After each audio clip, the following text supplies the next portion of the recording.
DeSoto Trail. Our next book talk for the year is Sled Dog School. It is showing there in the corner of your screen. We have a full panel for our participants today. And thank you, Mrs. Keltner, for being here with us. Love it. Great book. Can't wait to talk about it. All right, let's go ahead and introduce our panel, starting on the top with Miriam. I'm Miriam from Mrs. Keene's class. I'm Ellison from Mrs. Howard's class. I'm Emily from Mrs. Coker's class. I'm Johannes from Miss Coker's class. I'm Audrey from Miss Alexander's class. I'm Haley from Miss Alexander's class. I'm Jack from Miss Noel's class. I'm Henry from Miss Whitney's class. I'm Sophia from Miss Morris's class. I'm Jolie from Miss Morris's class. I'm Dylan from Miss Noel's class.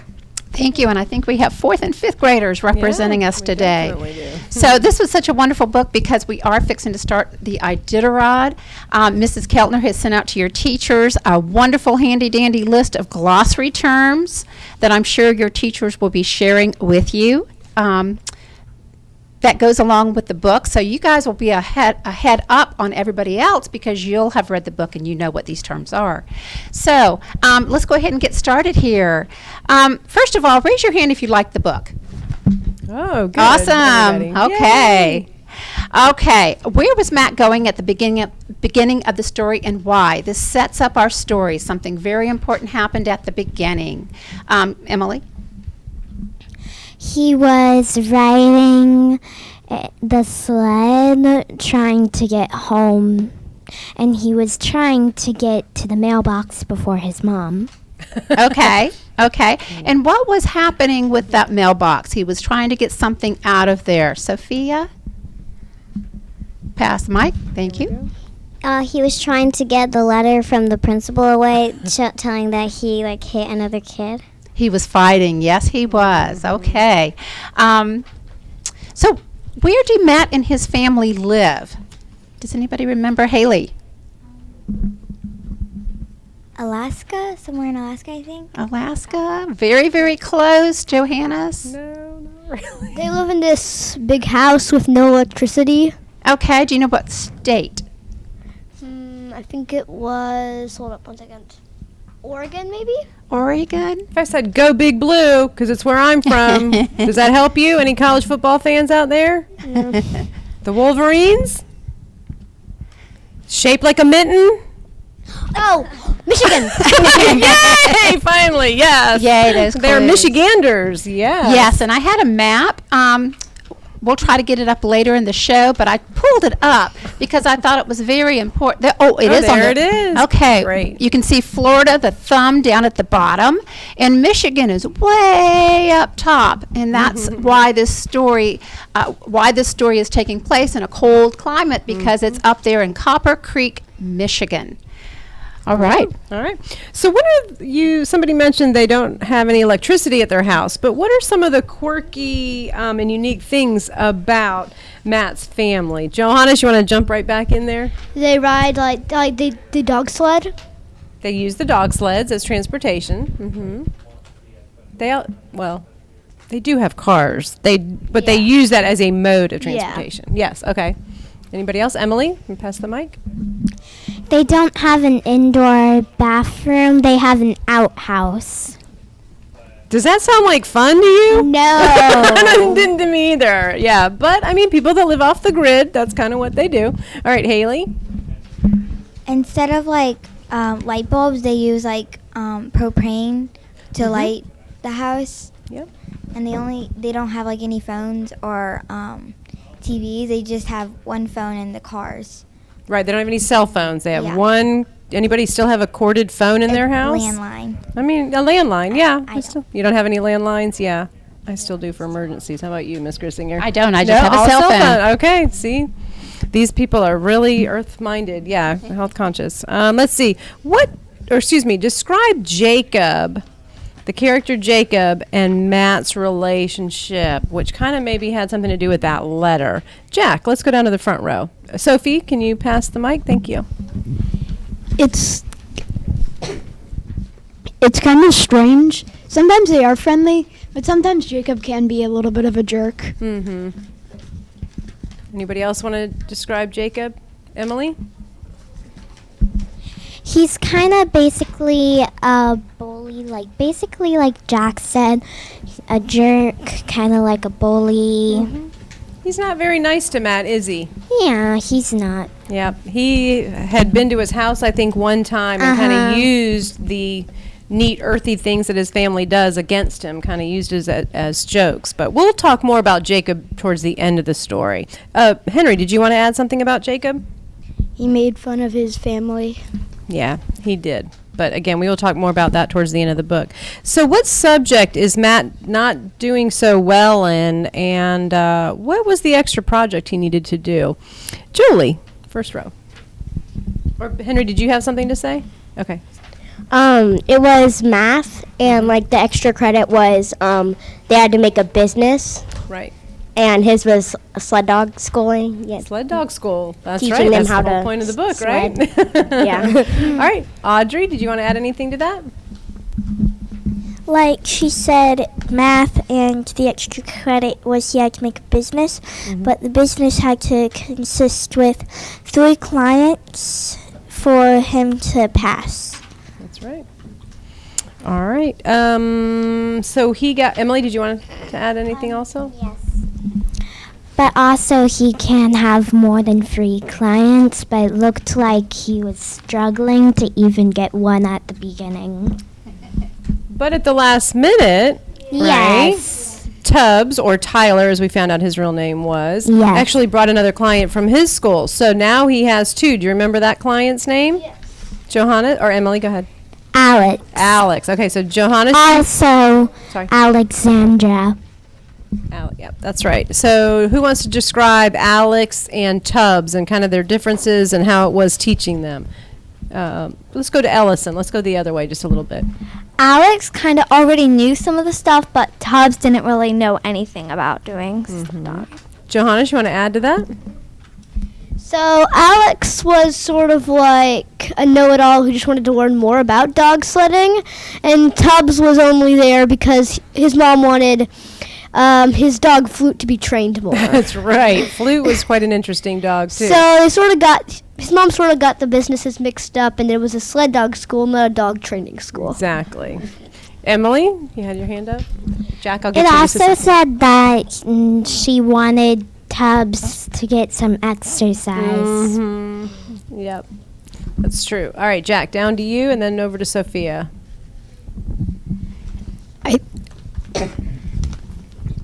I think Alex was kind of full of herself, but Tubbs, I think he was really good at letting the dogs drag him across the ground. Yeah, that's true. Now, Alex, you said, did you say himself? Full of herself. Herself. Okay, I wanted to clarify. Alex was a girl. I think that kind of took Matt by surprise when she showed up too, right? Yeah. All right. Do you want to go to the next one? Sure. Sophia, did you have last comment? I'm sorry. Yes. Mr. And Matt was kind of scared that Alex was a little better than him, even though he had been training for years and she already picked it up in the first 5 minutes. That's true. Yes. And I loved how they, being a teacher, I loved how they had the differences between how students learn. Alex was more of a, like you said, she knew a lot of things. She had already been, she had her processes down and what worked for her. And Tubbs, on the other hand, needed more of that hands-on training. And Matt asked the teacher, found out real quick what went wrong, what he needed to tweak. I thought that was excellent. Very interesting. Yeah.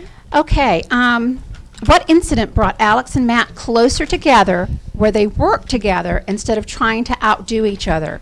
What incident brought them together? How about Dylan? Sophia, pass to Dylan. Matt's sister, she got lost in the forest, and Matt and Alex went out and tried to find her. Yes, yes. Jack, do you have something to add to that? I think it was more of, not that they had helped her, well, it was kind of that, but when they got back, his dad and Alex's mom were there, and they weren't really that happy that they were gone so long. And I think it was because Alex took the blame for it, and she said that she took the sled dogs and just went off on her own. I think She that's covered why. for Matt, didn't she? Mm-hmm. That was true. A sign of a true friendship growing there. Emily, did you have something to add? Also, Alex, since Alex was a girl, she was thinking like a girl. And that helped them, like, because it said that they went back and forth, and that they couldn't find her until Alex helped. Yep. Good point. Johannes, did you have one more comment? No? No. Okay. Okay. And Alex also had a sister that helped her think how to find things, right? Find her, Lily, Matt's sister, right? Okay. Matt's dad said, do you think sometimes it's more important to be kind to people than to be better? Is it more important to be kind to people sometimes than to be better? Deep thinking question. Audrey.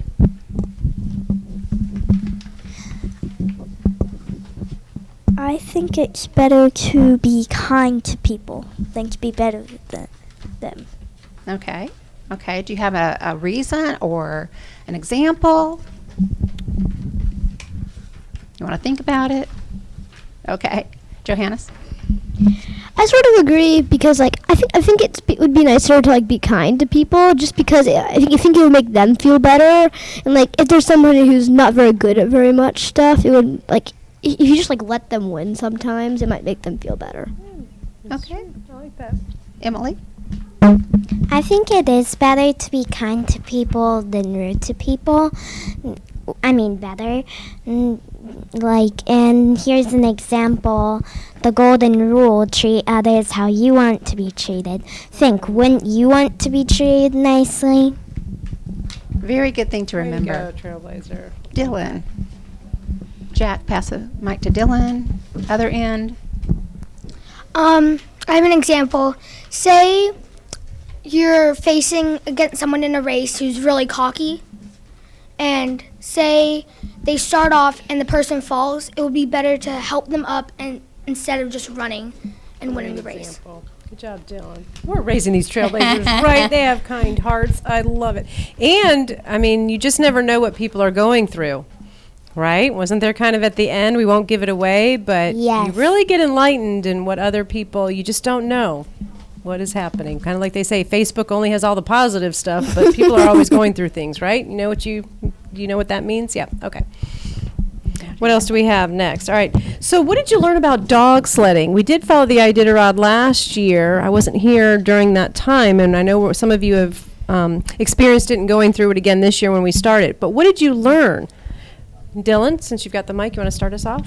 I learned that at first you have to really kind of get to know the dogs. Like, you can't just get random dogs because you have to know like what their strength is and what their weaknesses are Yes. to make a better team. Perfect. Great answer. Johannes? So, like, I learned a lot about dog sledding, like the commands and how to stop the sled, and sort of what he said as well. Mm-hmm. Though I think if somebody presented me with a big team of dogs, and even if I did get to know them very well, I don't think I would be very good at dog sledding. You don't think? Yeah. Kind of overwhelming, isn't it? Yeah. Not as easy as maybe they make it look. Emily? Yeah. So I agree with that, but the story really told like what really makes them like go and stop, and like when you're not on the sled you put a snow hook down, and also like they said, you really have to know the dogs. So it also mentioned that you have to know them when you're puppies, so you can place them in their spots, like the leaders, like all of those positions. Right. Good answer. Anybody So that's else? why it's important to know the dogs and all. It's very important to know the dogs. You don't just take 8 dogs or 6 dogs, throw them on the gang hook or with the chain and let them go, right? You got to know when they're getting tired, who the strength, the Kind of leaders like are. playing football. Exactly, the strengths of all the football players, and where to put them in their positions. Audrey? Yeah, you really have to know like what when they're getting tired, because I learned that those dogs will just keep going even if they're tired. That's true. And you don't want to hurt the dogs by doing that, right? You gotta not. You love them. Yep, Haley.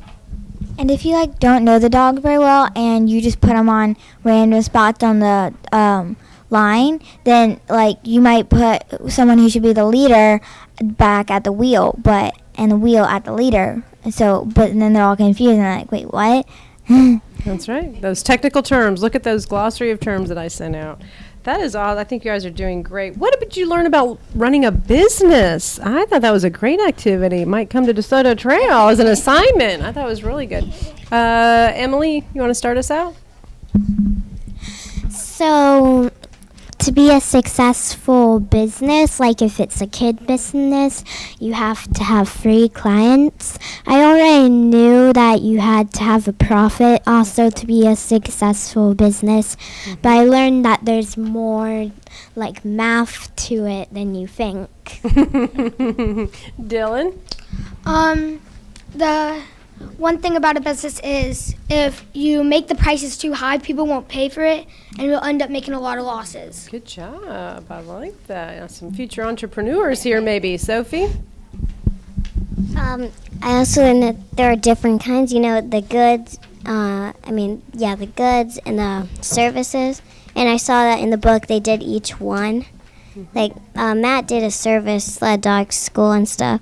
But I remember in the parts where they were showing who did what, someone was making lip gloss, I think, and they did all these charts and stuff.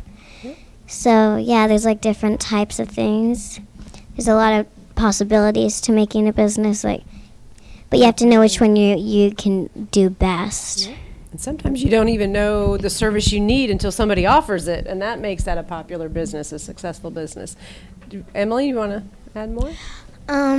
A lot of people don't think this, but sometimes it's important to record your records from your business. Definitely need records. Keep records, yes. Good idea. Johannes?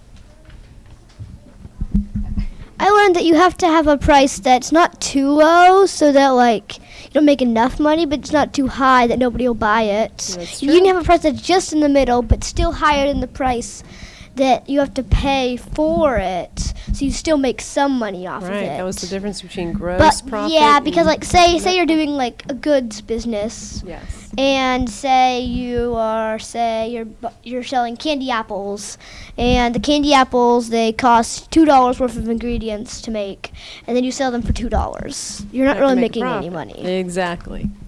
All right, Dylan, you want to wrap that question up for us?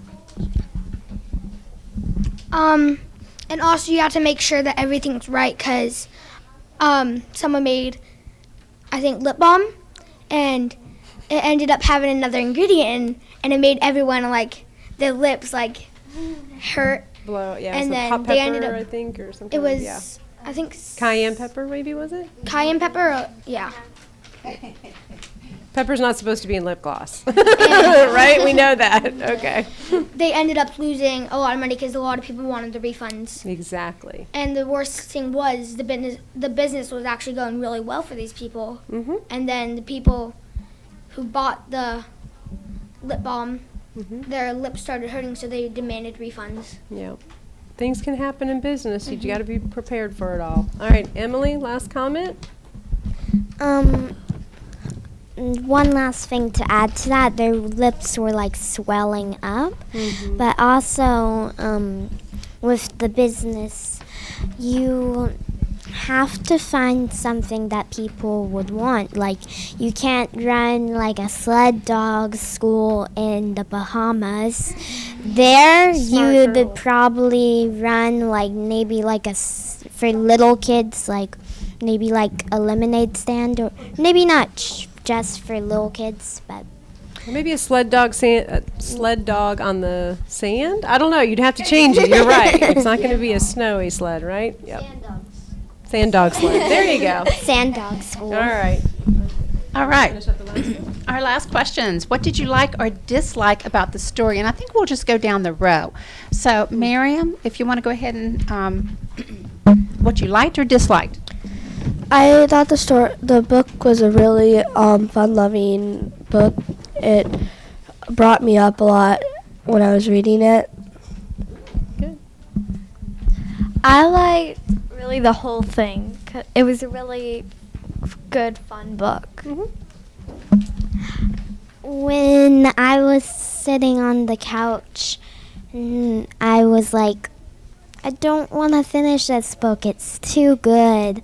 But I also didn't like how I wish, like they said at the end, like they were going to get more to help with the sled dog school. Like there's ice dogs, but there's not another sled dog school. But there might be a sequel coming. I mean, wouldn't that be a great I story really of how it hope continues? there's You a never know. sequel. You could email the author and say you want a sequel. You could communicate with the author. Good idea. All right, Johanna. Yeah, so I like two things about Sled Dog School. Well, one of the things is more thing I like about Sled Dog School. Another thing I was just surprised about when I read Sled Dog School. So, the only thing I like about Sled Dog School is that like Matt sort of taught himself to whittle. I thought that was interesting. How he could sort of make things out of wood and like the little miniature trophies he gave out at the end of the year. And I was very surprised about that because I didn't notice it until like after I'd read the book. Then when I look on the front cover, I realized that the same person who wrote that book wrote Overboard. Oh, okay. Lots of surprises there. There you go, yeah. Audrey? I liked all of the book, but if I would have to pick a favorite part, probably when Matt was having trouble with his extra credit the math part, the bus driver pulled him aside and helped him with the math. Yep. Yeah. It was great. I liked all of it, but my favorite part was when Alex's mom brought like the entire news crew and they were getting the film of her doing it, and then the puppies came out and they tripped up the other dogs and she went flying into the snow. Yeah. All right, Dylan? I really liked how it showed that Matt was struggling, because some stories about making a business, it's just they do this and they instantly make a lot of money. But this is the true thing. It takes a lot of time and effort, and sometimes you won't make a lot of profit. That's true. Julie? I liked their vintage house because it kind of added some like look into the story, and it kind of gave their family more personality. Right. And I thought it was a really good book overall. Yeah, that's cool. Well, one of my favorite parts was at the very end when Tubbs mentioned that he was so good at math, he could have helped Matt with the numbers all along. But like Matt, he was having so much trouble, but he could have just had Tubbs help him the whole time. Yeah. And I they're thought friends? that was funny, yeah. I think they're friends. That's why I think we need a sequel. We need to see. Anyway, that's a whole other conversation. All right, keep going, Henry. I liked learning about Tubbs. I thought he was really funny, and I liked how they put like all these different things into like one book, like how the entrepreneurship.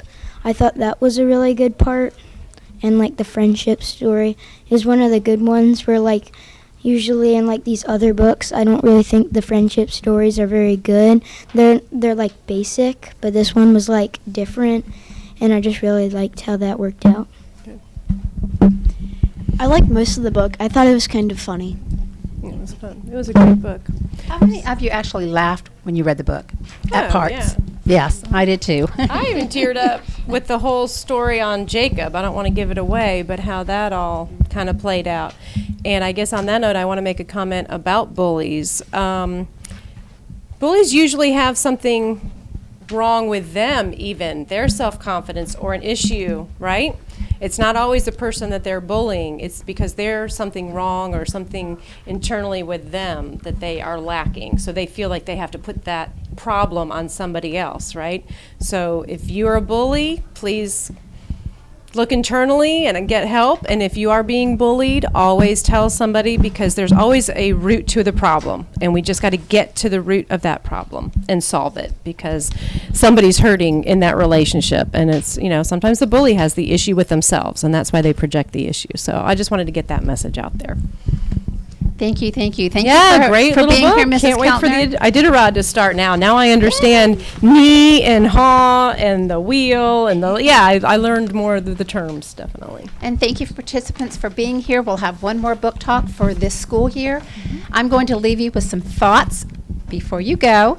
There was a poster up in Matt's room, and it was advice from a sled dog. And I found this very revealing because it's not only for the sled dog, but for life. It says, work as a team, keep moving forward, howl with your friends, be warm-hearted, and love what you do. So I thought that was excellent. Emily, do you have one last comment before we scooch out of here? Do we know right now what book it is? Not yet. Not yet, but you will know as soon as I know, okay? Okay. Wonderful panel. Thank you, students and Trailblazers. Very insightful. And Yes. I think you got the gist of the book and the meaning and underlying themes and things. So I'm very proud of you. And, thank your teachers because they're the ones teaching you how to read the books and really be insightful about what you're reading. I love that. Yes. And thank you, Ms. Chrissinger. You're welcome. for Have a the book talk. I love this. Have a great day, guys. Enjoy the rest of your day and enjoy the Iditarod. Okay? All right. Bye. Bye.